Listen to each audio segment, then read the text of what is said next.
Yeah, he said it was okay and that I could play as long as I wanted, and then the time came for to pick the teams, and he pretty much said I wasn't good enough anymore.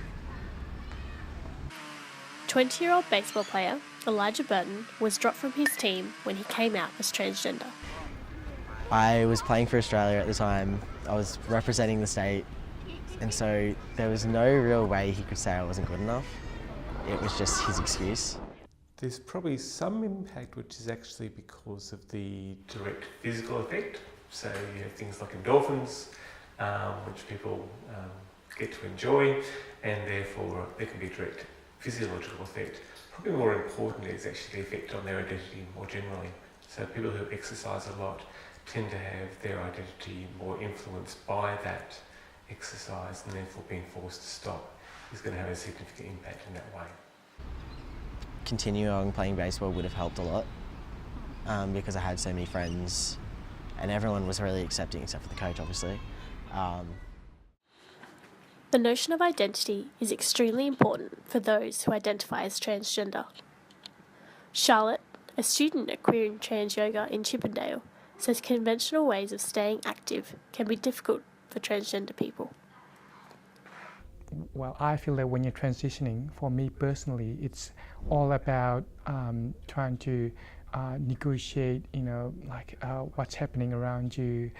You think about all these, all these thoughts that come in that, are you doing the right thing, and are you in the right track, and all these issues that come up. And so, all these, let's call it a mental reset is important, because it starts getting very overwhelming, when there's no outlet, and that's when you sort of start feeling depressed. Young transgender men and women are more likely to experience depression than any other group. The rate of suicide in transgender young adults is also very high, sitting at 41%. And when I played baseball, I played in an all-female team, but when I was playing, none of it really mattered, because I felt like I was being true to myself, and so that really just cleared my mind whenever I was playing. I trained as much as I could.